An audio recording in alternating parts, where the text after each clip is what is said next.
ہمارے لیے بچھایا، چاند سورج ہوا پانی یہ سب چیزیں کائنات کو مزین کیا، یہ اللہ کا بہت بڑا احسان ہے۔ یہ آنکھیں اللہ کا احسان ہے، یہ پیارا چہرہ اللہ کا احسان ہے، یہ صحت مند زندگی اللہ کا احسان ہے، یہ جوانی اللہ کا احسان ہے، یہ رزق اللہ کا احسان ہے، والدین کی نعمت اللہ کا احسان ہے، بیوی بچے اللہ کا احسان ہے، سانس کا لینا سانس کا آنا جانا اللہ کا احسان ہے، دل کا دھڑکنا اللہ کا احسان ہے، سمندر ہوا پانی فضا یہ اللہ کا احسان ہے۔ سارے احسان اللہ نے کیے، لیکن اللہ نے کوئی احسان نہیں جتلایا۔ لوگوں تم پہ احسان کیا میں نے سورج بنا کر، میں نے احسان کیا تم پہ ہوا چلا کر، میں نے احسان کیا پانی برسا کر، میں نے احسان کیا انگوریے اگا کر۔ اللہ نے کوئی احسان نہیں گنوایا، لیکن جب موقع آیا وقت آیا محمد کریم کے بھیجنے کا تو مالک اعلان سنیے، لقد من اللہ علی المؤمنین اذ بعث فیہم رسولا، میں نے لوگوں تم پہ احسان کیا تم میں اپنے محمد کو بھیج کر صلی اللہ علیہ وسلم۔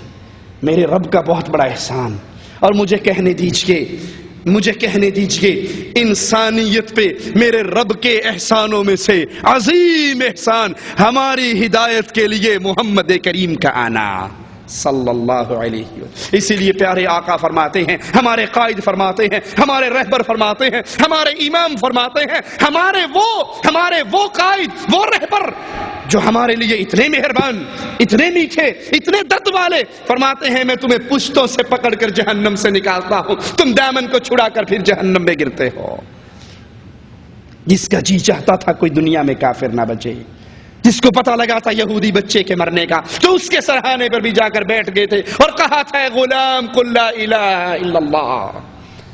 یہ محبتوں والے اللہ نے ہم پہ احسان عظیم کیا نبی کو بھیج کر، اور نبی آتا اس لیے ہے کہ دنیا والوں اپنی زندگی کو محمدی بنا لو، اپنی زندگی میں نبی کی زندگی کو لاگو کر لو۔ لیکن افسوس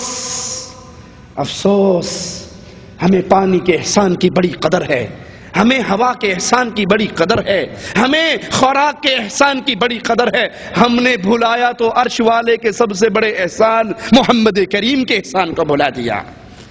اللہ کے نبی سے بے وفائی، اللہ کے نبی سے تعلق کو توڑ لینا، اللہ کے نبی کے نام سے آپ کون ہیں؟ میں دیوبندی ہوں۔ آپ کون ہیں؟ میں بریلوی ہوں۔ آپ کون ہیں؟ میں سنی ہوں۔ آپ کون ہیں؟ میں شیعہ ہوں۔ آپ کون ہیں؟ میں نقشبندی ہوں۔ آپ کون ہیں؟ میں چشتی ہوں۔ آپ کون ہیں؟ میں رضوی ہوں۔ آپ کون ہیں؟ میں نوری ہوں۔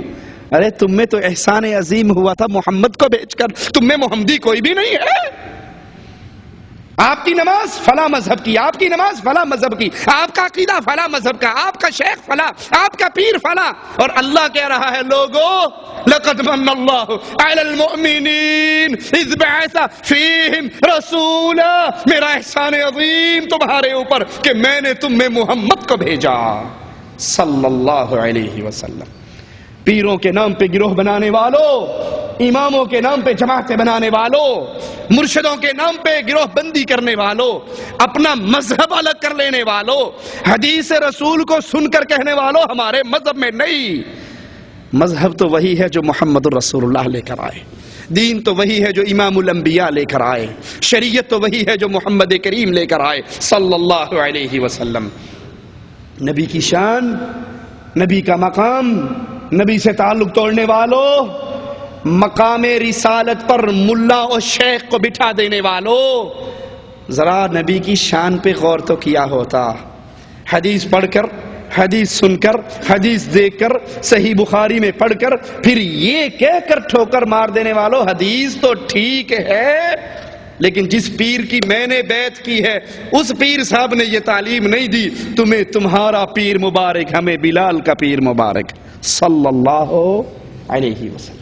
ترا نبی کی شان تو سنو، نبی سے دامن توڑنے سے پہلے نبی کے مقام کو دل میں تو اتارو۔ وَإِذْ أَخَذَ اللَّهُ مِيثَاقَ النَّبِيِّينَ لَمَا آتَيْتُكُم مِّن كِتَابٍ وَحِكْمَةٍ ثُمَّ جَاءَكُمْ رَسُولٌ مُصَدِّقٌ لِّمَا مَعَكُمْ لَتُؤْمِنُنَّ بِهِ وَلَتَنصُرُنَّهُ قَالَ أَأَقْرَرْتُمْ وَأَخَذْتُمْ عَلَى ذَلِكُمْ إِصْرِي قَالُوا أَقْرَرْنَا قَالَ فَاشْهَدُوا وَأَنَا مَعَكُمْ مِنَ الشَّاهِدِينَ۔ اللہ نے انبیاء کو بھیجا، انبیاء کو بھیجتے ہوئے بھی عرش والا انبیاء سے عہد لے رہا ہے۔ وہ عہد کیا ہے؟ میں تمہیں کتاب اور نبوت دے کر بھیج رہا ہوں، کتاب و حکمت دے کر بھیج رہا ہوں، اس کے بعد تمہارے پاس کوئی رسول آئے جو تمہاری تعلیمات کی تصدیق کرے تو تمہیں اس پر ایمان لانا ہے، اس کی مدد کرنی ہے۔ پھر اللہ تعالیٰ نے انبیاء سے پوچھا کیا تم نے اس بات کا وعدہ کر لیا اور میری طرف سے یہ بھاری ذمہ داری اٹھاتے ہو؟ انبیاء نے کہا ہاں ہم وعدہ کرتے ہیں۔ تو اللہ نے کہا اچھا تم گواہ رہو اور میں بھی تمہارے ساتھ گواہ ہوں۔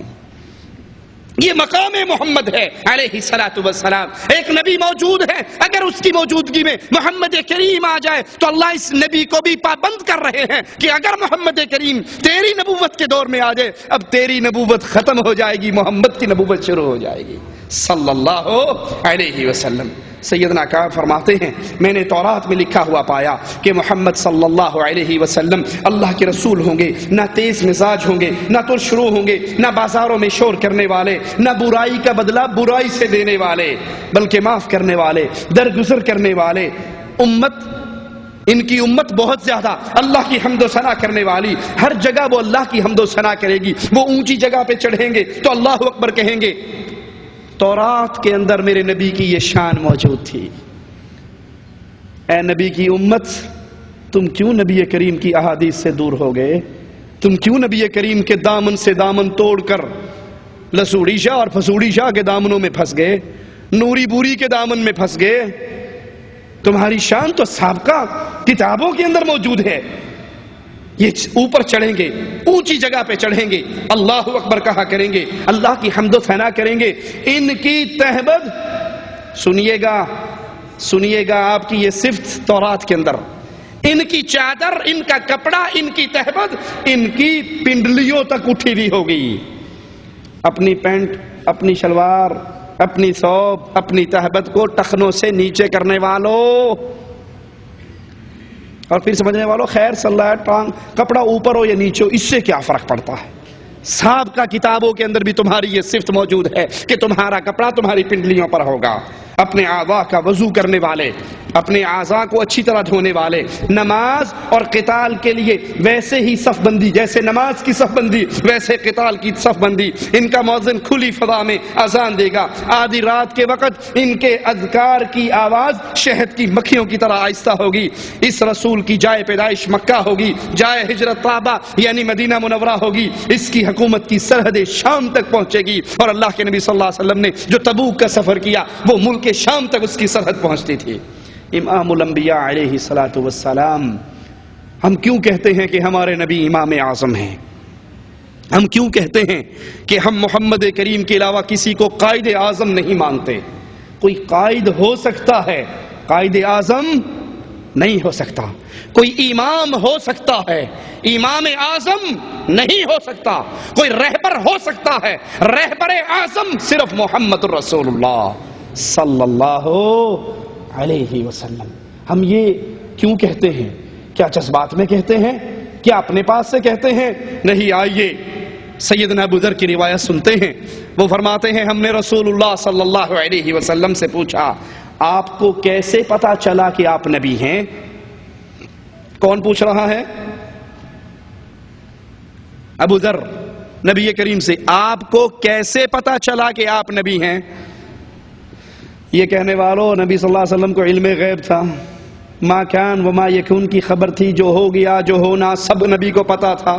تو آپ کو تو ابو ذر سے کہنا چاہیے تھا کہ کیسا سوال کر رہا ہے، تیرا تو سوال ہی گستاخی بنتی ہے، مجھ سے پوچھ رہے آپ کو کیسے پتا لگا؟ میں تو عالم الغیب تھا، مجھے تو سب کچھ پتا تھا۔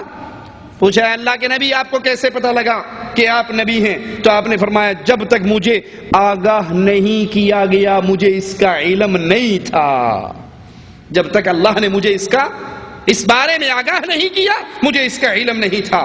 میں مکہ کی ایک جانب تھا، میرے پاس دو فرشتے آئے، ان میں سے ایک فرشتہ اپنے پیروں فقیروں کے نام پہ مرنے کٹنے والوں، امام الانبیاء سے بے وفائی کرنے والوں، امام الانبیاء کے طریقے کی نماز نہ پڑھنے والوں، امام الانبیاء کی احادیث کو سن کر ٹھوکر مار دینے والوں، ذرا آؤ سینوں پہ ہاتھ رکھ کر دلوں کو تھام کر میرے نبی کی شان، نبی کے اس فرمان سے سن کر پھر زندگی کو تبدیل